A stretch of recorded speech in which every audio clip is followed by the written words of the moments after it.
Continuamos hablando sobre los lobbies. Vamos a ver cómo se relaciona en la discusión que hemos tenido anteriormente con el caso Cuttergate. Algunas reflexiones preliminares. En primer lugar, hay que señalar que se debe tener especial cuidado al presentar este caso como un caso de lobby. Actualmente, según la información publicada en los distintos medios de comunicación, lo que se estaba investigando es un supuesto caso de sobornos a eurodiputados por parte de estados extranjeros. Es decir, se trata en un principio de un caso clásico de corrupción. La particularidad de este caso pone de manifiesto que se trata de sobornos por parte de un Estado para influir en el proceso de una toma de decisiones legislativas y no de una actividad de influencia pretendida por el sector privado. Precisamente esta particularidad pone en evidencia lo sensible que resulta distinguir y establecer criterios diferenciadores entre el lobby o el ejercicio de actividades de influencia y los casos de soborno y otras formas de corrupción. En un caso, estaremos ante una práctica legítima de participación democrática y en otro, ante formas punibles de actos de corrupción. Por ello, una de las cuestiones más importantes y complejas es establecer conceptos que permitan distinguir con claridad entre el ejercicio de actividades de influencia ilícita de formas de influencia indebida o ilícita. Y cuando la actividad de influencia no está orientada a un fin público del bien común, sino dirigido a un beneficio individual, ya sea de un concreto grupo o sector privado. Este es el incidente más atroz de presunta corrupción conocido hasta ahora en el Parlamento Europeo, pero por desgracia no estamos ante un incidente aislado. Durante décadas el Parlamento Europeo ha permitido que se desarrollara una cultura de impunidad, con una combinación de normas y controles financieros laxos, y una falta total de supervisión ética independiente, de hecho ninguna. En muchos sentidos, el absoluto descontrol se ha convertido en una ley de sí misma. Cualquier intento serio de mejorar la rendición de cuentas ha sido bloqueado por la propia mesa del Parlamento y con la aquiescencia de la mayoría de los eurodiputados. El reciente acuerdo, aprobado por la mesa para nombrar a un nuevo secretario general, es emblemático de una institución que piensa que las normas de ética de integridad solo deben aplicarse a los demás. Es hora, pues, de abordar una reforma profunda. Como primer paso, la Comisión Europea debería publicar lo antes posible su propuesta, largamente retrasada, sobre la creación de un órgano independiente de ética de la Unión Europea con poderes de investigación y ejecución. Este caso pone de manifiesto un problema hasta ahora que no se ha abordado en el marco de esa discusión. No solo las empresas, sino también los estados extranjeros pueden querer influir en la adopción de decisiones públicas de otros estados. Sin duda, no se trata de cuestiones diplomáticas como se las intenta presentar, sino de hechos que van mucho más allá, utilizando el soborno como medio para lograr los objetivos pretendidos. Es evidente que quienes actúan como intermediarios en este último tipo de supuestos, en los que se soborna a parlamentarios, no son lobistas en el sentido en que se define el lobby, sino lisa y llanamente partícipes en actos de soborno y corrupción. Dicho con otras palabras, la participación en estos actos es punible. Este escenario presenta nuevos desafíos en términos de responsabilidad, así como en términos de rendición de cuentas como mecanismo de prevención. Los procesos de toma de decisiones públicas influyen directamente sobre la vida de las personas y es necesario tomar conciencia de que no es suficiente con establecer obligaciones de declaraciones de intereses, lista de reuniones, lista de donantes de campañas políticas, entre las medidas actualmente adoptadas para hacer frente a los nuevos retos y desafíos que existen. A partir del Cuttergate, se ve que la influencia indebida relacionada con los gobiernos extranjeros frente a la influencia indebida de las empresas requiere claramente un enfoque y una estrategia diferente. Nos encontramos ante un escándalo de soborno y corrupción de proporciones épicas. Las instituciones europeas y las autoridades nacionales encargadas de hacer cumplir la ley deben tomar medidas inmediatas y eficaces para exigir la responsabilidad correspondiente a los autores. En este sentido, una primera e indispensable medida que se debe adoptar es levantar la inmunidad de la que gozan los parlamentarios para poder ser investigados y enjuiciados. Al mismo tiempo, las instituciones de la Unión Europea deben tomar medidas urgentes para emprender una reforma integral y profunda de los sistemas de integridad de las instituciones de ella.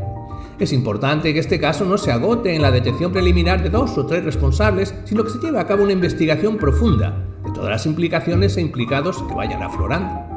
Es una clave que se investigue a todos aquellos que hayan adoptado una posición inusualmente favorable o hayan mostrado un comportamiento favorable en relación con decisiones que tuvieron Qatar incluso en otras instituciones de la Unión Europea, y que se revise el reglamento interno del Parlamento Europeo y el código de conducta de los eurodiputados para garantizar que tengan un verdadero efecto disuasorio y su incumplimiento debe ser sancionado, sanciones efectivas.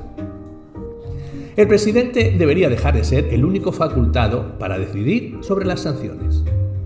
Asimismo, también es importante mencionar que todos los eurodiputados, asistentes y personal del Parlamento Europeo que se reúnan con representantes de terceros países deben hacer públicas sus reuniones, y el Parlamento debe garantizar el cumplimiento de las normas éticas y sobre grupos de presión existentes, entre otras cosas, dedicando recursos suficientes a la supervisión y el cumplimiento y asegurándose de que toda la información se publica a tiempo y en un formato accesible.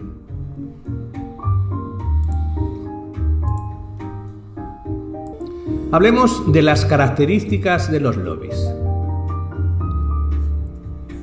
Las principales características de los lobbies o grupos de presión son: 1. Son grupos que cuentan con una organización permanente, con órganos propios que los dirigen y representan. 2. Sus integrantes se conforman en torno a unos intereses comunes que están en íntima conexión con la sociedad y el mundo global. 3. Ejercen presión sobre el poder público para ver sus fines cumplidos, aunque su finalidad no es ejercer control sobre dicho poder público. 4. Por lo general, sus integrantes no forman parte de ningún ente gubernativo, así como no forman parte de los procesos electorales de forma directa, aunque se politizan cuando despliegan sus acciones encaminadas a ejercer presión o influencia en la adopción de las decisiones políticas. Y 5. Que no asumen la responsabilidad derivada de las decisiones adaptadas y adoptadas bajo su presión o influencia. A las características mencionadas con anterioridad podemos añadir otras que también consideramos oportuno destacar en el marco de este trabajo. La primera de ellas es que los grupos de presión son entes o asociaciones cuya finalidad es influir mediante un proceso de comunicación persuasiva y en algunos casos hasta agresiva sobre los poderes públicos, sean políticos, legislativos o burocráticos. Esta influencia, que responde a un proceso estratégico previamente elaborado y que pretende tener un reflejo en la adopción de decisiones, se canaliza a través de un entramado de relaciones públicas y contactos, como si se tratara de una especie de ingeniería relacional. Debemos señalar que en muchas de sus actuaciones estos lobbies son percibidos como una agresión por la opinión pública y en consecuencia se tiende a recelar de ellos y no llegan a gozar de mucha popularidad. Personalmente consideramos que este es el caso que vivimos actualmente en España. Otra de las características de los lobbies es el carácter informativo y publicitario que contienen sus mensajes, asegurándose de este modo poder llegar a una mayor audiencia. En ocasiones incluso organizan o participan en campañas de sensibilización que afectarán de forma directa en la toma de decisiones en el ámbito político.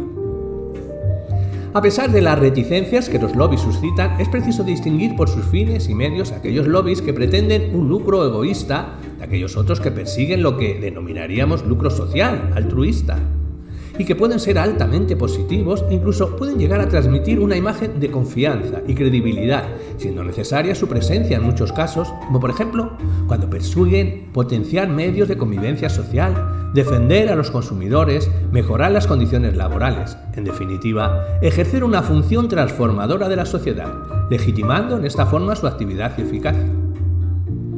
En este sentido, cuando se habla de que es positivo y que los gobiernos legislen escuchando los argumentos de aquellos que se van a ver afectados por dicha regulación, sería muy peligroso que un gobierno se dedicara a tomar decisiones sin escuchar los argumentos de los afectados. Esa interlocución ayuda a evitar que se cometan errores en la legislación y mejora los textos legales. En lo concerniente a la clasificación de los lobbies o grupos de presión, nos encontramos unos criterios clasificatorios unitarios. Por ello, hemos considerado como más importante los criterios de clasificación en función de los sujetos que intervienen, en función de los intereses que defienden y en función de las formas de presión que emplean. En cuanto a la función de los sujetos que lo realizan, diremos que los sujetos que lo realizan, el Registro de Transparencia Europeo, elabora esta clasificación.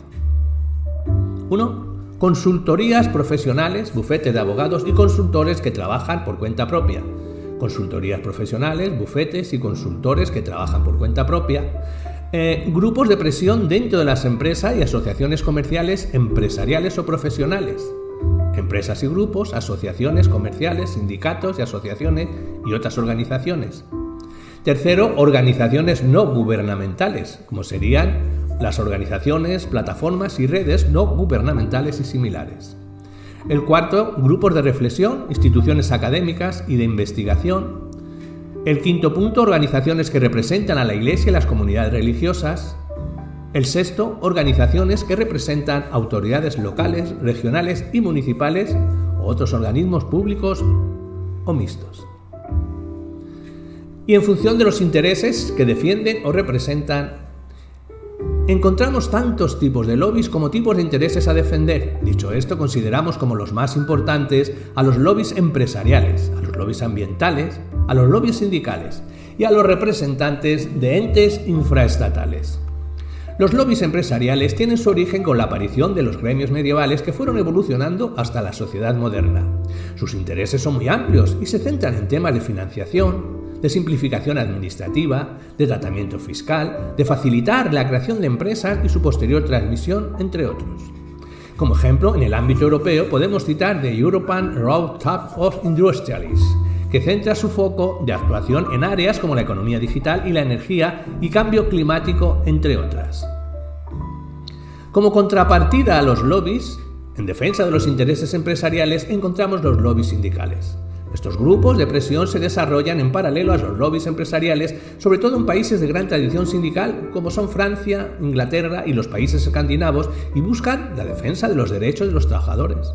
No obstante, este interés, que podemos llamar general, se concreta cuando hablamos de los diferentes tipos de trabajadores en el sector educativo, agrícola, en el mundo de la minería.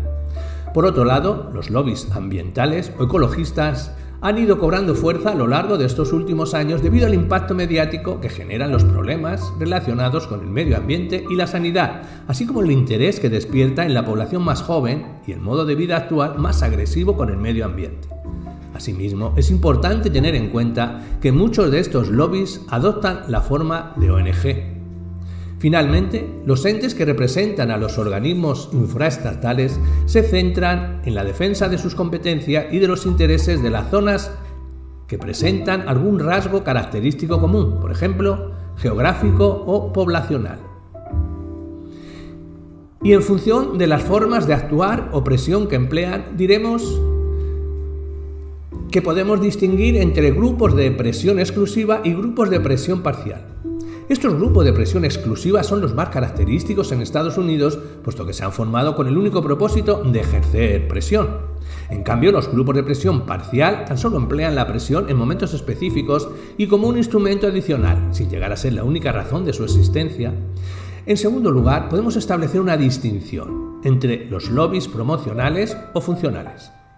Los primeros ejercen presión para promover un ideal, una causa determinada, como las asociaciones de protección de animales. En cambio, los lobbies funcionales ejercen su presión de un modo más genérico y global, además de que son más populares en la sociedad, como por ejemplo las asociaciones de comerciantes. En tercer lugar, diferenciamos entre los grupos de presión directa y los grupos de presión indirecta. Los grupos de presión directa comparten rasgos en común con los lobbies promocionales, puesto que ejercen su poder de presión tan solo en la búsqueda de su propio interés. En cambio, los lobbies de presión indirecta ejercen su presión al servicio de los intereses de otros grupos e incluso reciben una remuneración por ello. Estos últimos son los más presentes en el ámbito americano. Y en cuarto y último lugar, mencionaremos la distinción entre los grupos de presión material y presión moral. Los primeros son aquellos que ejercen su presión e influencia basados en un objetivo material, como por ejemplo mejorar las condiciones laborales o el entorno financiero. En cambio, los grupos que ejercen un tipo de presión moral se mueven por intereses filantrópicos.